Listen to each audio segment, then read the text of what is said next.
कुरुक्षेत्र के सरकारी लोकनायक जयप्रकाश नागरिक अस्पताल के कर्मचारी को सरकारी महिला डॉक्टर द्वारा उत्पीड़न उपरांत आत्महत्या के मामले ने तूल पकड़ लिया है। लोकनायक जयप्रकाश अस्पताल में बड़ी संख्या में कर्मचारियों ने आरोपी के खिलाफ कार्रवाई की मांग को लेकर धरना प्रदर्शन किया। प्रदर्शनकारियों ने मृतक कमल की पत्नी को नौकरी व 50 लाख रुपए के मुआवजे की मांग भी उठाई।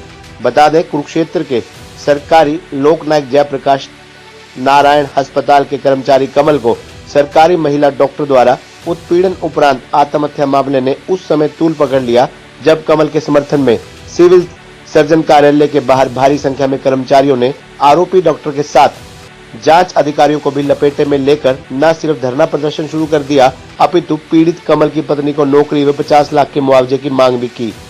सर्वजात सर्वखाप महापंचायत की अध्यक्षा डॉक्टर संतोष दहिया ने कहा कि आरोपियों के खिलाफ कई बार शिकायतें होने पर भी कार्रवाई न करना दर्शाता है कि आरोपियों की पहुंच ऊंची है। उन्होंने कहा कि इस मामले में पुलिस अधीक्षक, गृह मंत्री व जरूरत होने पर मुख्यमंत्री से भी बात की जाएगी। वहीं स्वास्थ्य कर्मी विक्रम ने कहा कि कर्मचारी को लगातार प्रताड़ित किया जाता था। महिला पदाधिकारी सुभाषवती ने कहा कि दोषियों के खिलाफ कार्रवाई होनी चाहिए व मृतक की पत्नी को नौकरी के साथ साथ मुआवजा भी मिलना चाहिए। देखिए, जिस तरह से यहाँ कमल जो कंप्यूटर पे काम करता था, उन्होंने सुसाइड किया है और उन्होंने 3 बार पहले कंप्लेंट करी है कि मेरे साथ एक डॉक्टर नाइंसाफी कर रहा है और लगातार मुझे मेंटली टॉर्चर किया जाता है। उसके कारण उन्होंने ये स्टेप उठाया।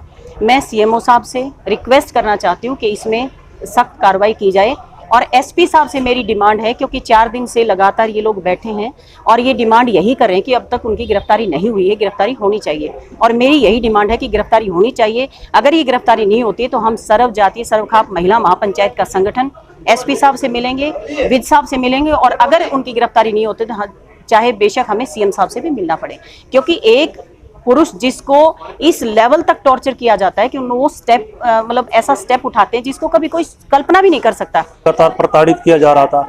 उसने हमारे उच्च अधिकारियों को 10 मार्च को लिखा, फिर अप्रैल में 2 बार लिखा और उच्च अधिकारियों द्वारा इतना कुछ होने के बावजूद बिल्कुल भी यहाँ पे उसको नहीं बुलाया गया। कोई कार्रवाई उनको बिठा के कम से कम अगर कर्मचारियों से आपस में बात करते कुछ ना कुछ हल के निकल के आता। आज इतनी बड़ी समस्या हमारे सामने नहीं आती।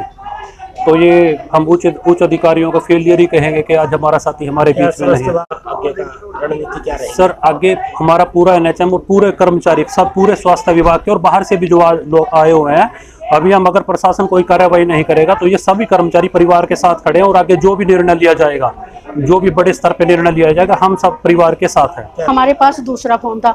कल हम शाम तक यहाँ रहे थे, पुलिस ने कोई कार्रवाई नहीं की और दोषी एक डॉक्टर नितिन नहीं है।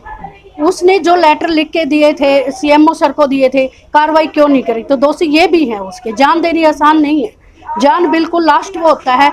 डॉक्टर साय को भी उन्होंने लेटर दिया था, रिमाइंडर दिया था 8/4 को दिया था, उन्होंने भी कोई कार्रवाई नहीं। 11/4 को कमेटी बनाई गई थी सीएमओ द्वारा, खुद कोई कार्रवाई नहीं हुई जी। अगर कार्रवाई होती तो जान ना जाती बच्चे की। और इसका एक बड़ा भाई है, वो मेंटल डिस्टर्ब है, बाप है वो, माँ इसके है नहीं, बाप है वो शुगर का मरीज है, बूढ़ा है और घर में कोई भी कमाने वाला इसका नहीं है। उसकी पत्नी है, उसकी नौकरी की डिमांड करो। हाँ, उसकी नौकरी की बिल्कुल और मुआवजा दिलाए प्रशासन की तरफ से 50 लाख। और जब तक दोषी को गिरफ्तार नहीं किया जाता तब तक हम हिलने वाले नहीं। तो क्या प्रशासन द्वारा, स्वास्थ्य विभाग या पुलिस द्वारा डॉक्टर के खिलाफ कार्रवाई की गई है कोई अभी तक? नहीं, अभी तक कोई कार्रवाई नहीं की गई।